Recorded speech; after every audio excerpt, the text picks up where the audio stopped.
Well, hello everyone. On today's video, we are going to cover the fence that we put around the garden, how we put it up, how it's holding up, and anything that we might do differently next time. So Bridget and I are going to take you on a little bit of a tour. Bridget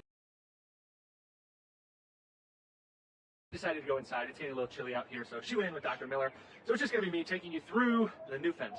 And before I take you on the tour of the new fence, let's talk about why we needed a fence in the first place. Last fall, I put a video up of the spring brassicas, kale collards, Brussels sprouts that I had put in the ground, that I had been growing with hopes of them being the plants that we were going to be harvesting from and eating our produce from all winter long, growing them, starting them in September, October, and then, seeing them through out until the spring. And that was going as planned until a groundhog decided to take residence right next to the garden and just started tearing everything apart. And it just so happened that I had a trip that took me to Nebraska for about a week, and by the time I got back, everything had been sawed down to about a nub by what was the groundhog, and then I also noticed that some rabbits were getting in on the action. And so we decided that there was a couple different things that we could do. One, we could trap the groundhog, trap the rabbits, and send them out. But what I've heard, and I've talked to some different DNR guys, is that if you start trapping one groundhog, then you forget about gardening because you're going to become a lifelong trapper. Because every time you remove a groundhog and relocate it, another one moves in its place. The same thing with the rabbits. And so that wasn't an option. We could have also put row cover over everything, and we use row cover for different applications to keep some insects off. But we decided that that wasn't really going to be necessarily a good option for putting them over the whole garden because they are kind of a pain to take off and put back on. So that wasn't going to be the case. And then lastly, there's another thing that you could do, and that is putting some sort of spray. There's organic ones that keep different deer or keep rodents away, or groundhogs and rabbits. But the problem is, the reason they keep those away so effectively is because they smell so horrible. And as we're eating produce from the garden, feeding our family with it, I really don't want to be putting smelly things around the garden. So those were not options, which meant that I was going to have to bite the bullet and put a fence in finally. Here we are next to the fence, and I'll just go through kind of the rundown of what I used to put it together and how it went up, and we'll go from there. The base of the fence is 2x3 white pine posts. In putting the fence up, we made a decision that this is probably not our forever home.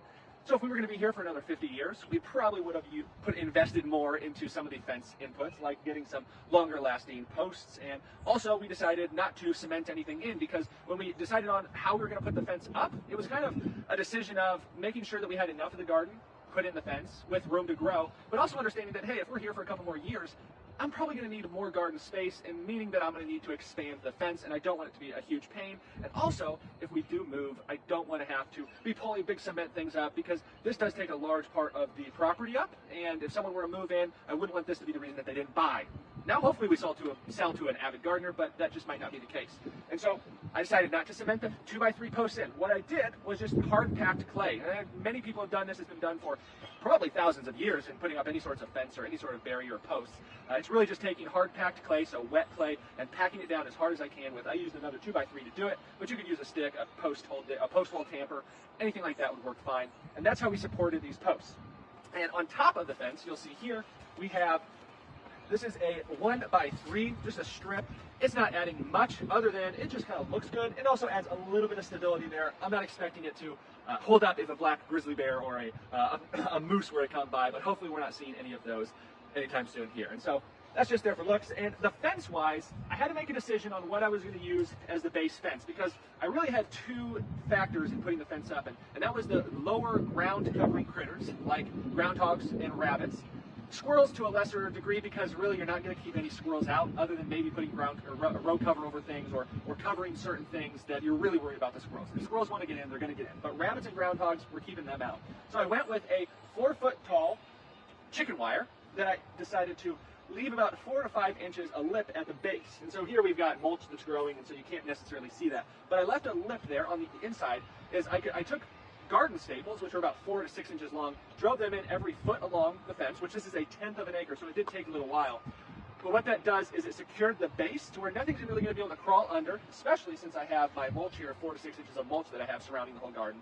But it also sturdied it up. So if you put up chicken wire, you're going to notice it's kind of loose, it's kind of flimsy. But adding those garden staples along the base really tightened it up. It's nice and taut, and if anything, it looks nice. And that's a big part of this whole thing too. Next, I took a piece of steel wire. This is just, you get it in like a mile long. I think this is a 12 or 15 gauge. Nope, I'm sorry, I think it's a 17 gauge wire. It's very thin.